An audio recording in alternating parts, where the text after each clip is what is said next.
Welcome back to Between the Covers podcast.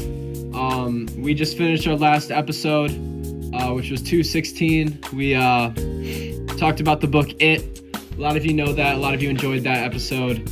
It's this pretty special episode, number 217 today. Some of you might get it, some of you might not. We are currently between the covers of The Shining by Stephen King, here with Austin Ryder and Ada Mendoza.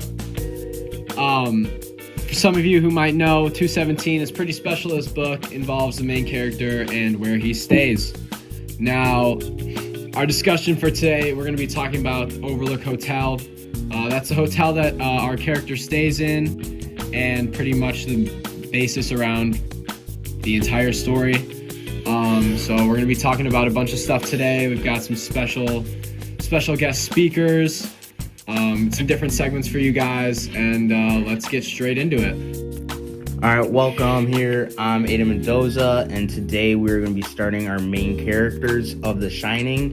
To start us off, we have Jack Torrance, a struggling alcoholic and writer who takes on a job at the Overlook Hotel, who slowly loses control of his mind and behavior from being isolated.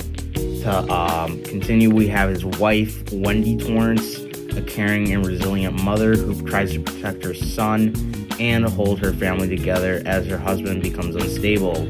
We're moving on to my favorite character, Danny. He's the son of these two, of Wendy and Jack. He's a young boy who has these psychic abilities called The Shining, from the book.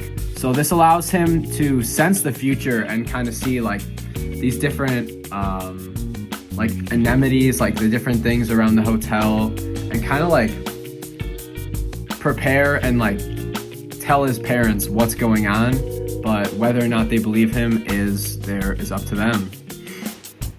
All right, we have the chef of the Overlook Hotel, Dick Halloran. He is responsible of the hotel being the chef, and he has shares a psychic ability with Danny and feels responsible for Danny Torrance since they share The Shining together. Could be a little duo going on, never know. Next up, we got Stuart Ullman. He's a strict professional manager at the Overlook Hotel who actually hires Jack Torrance. The whole reason they're at this hotel is because Jack needed a job over winter, and he's got to feed the family, feed the kids, so... All right, we have the original caretaker of the Overlook Hotel, Charles Grady. He eventually kills his entire family due to the Overlook causing him to go insane. Yikes. All right, next up we got Tony. Now this is Danny Torrance's imaginary friend who shows him the future. Now some of you might have had imaginary friends when you were younger. Kind of weird, but it's all up to the book. All right, let's begin the plot of The Shining to get a basis down. The novel follows the Torrance family, Jack, Wendy, and their 5-year-old son, Danny, who move into the isolated Overlook Hotel for the winter after Jack Torrance takes the job as the caretaker. As heavy snow cuts them off from the outside world, strange and supernatural events begin to occur, especially affecting Danny Torrance, who has psychic abilities known as The Shining. Over time, the hotel's dark presence begins to influence Jack, leading to growing tension and danger within the family. Not good. Not good. All right, now what does this all mean?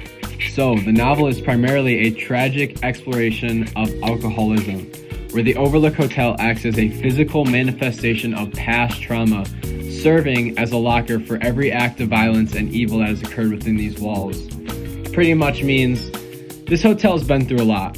Now, speaking of the hotel, AJ, you think if you stayed there for maybe a week, you think you'd last?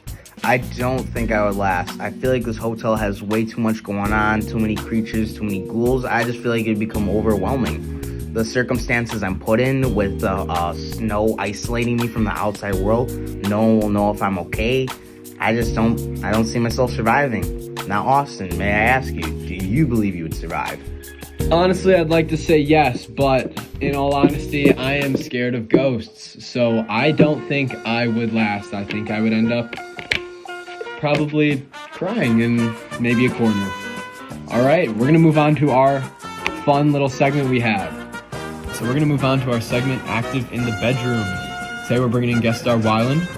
For those who are new here, we're going to ask our guest star some questions as if they were in this book. The concept of today's questions has Wyland imagining they've just been hired at the Overlook Hotel for the winter and now has to make choices to survive. All right, let's begin our questions.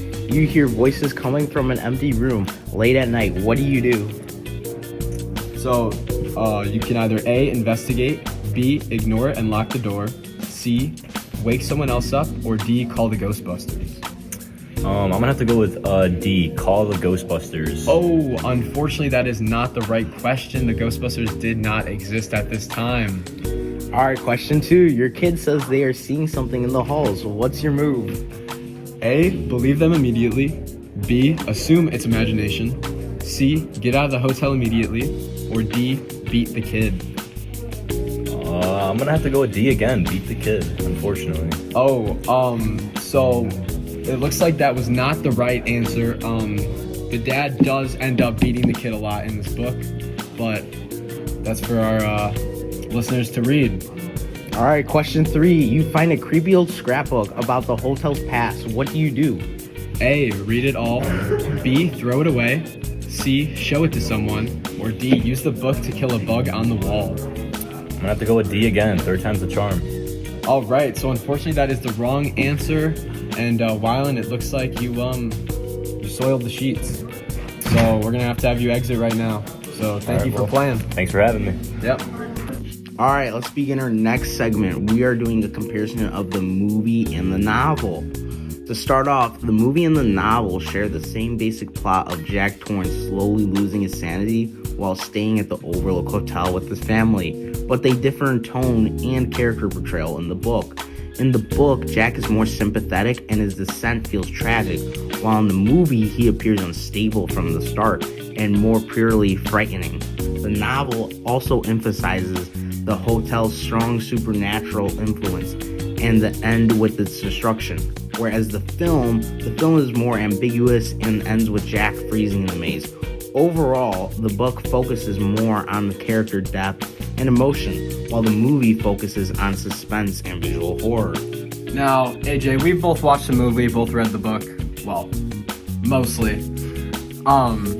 Now, did you enjoy the movie? Do you think it was a solid plot line, good movie? I personally believe the movie was a solid 10 out of 10. It gives you the spook that you're looking for. It makes you feel like you're going to soil your pants. It gives you some form of like a mind game. It brings out the worst in you when you're watching it. See, I agree with that, although I did end up falling asleep at the very beginning and woke up at the end.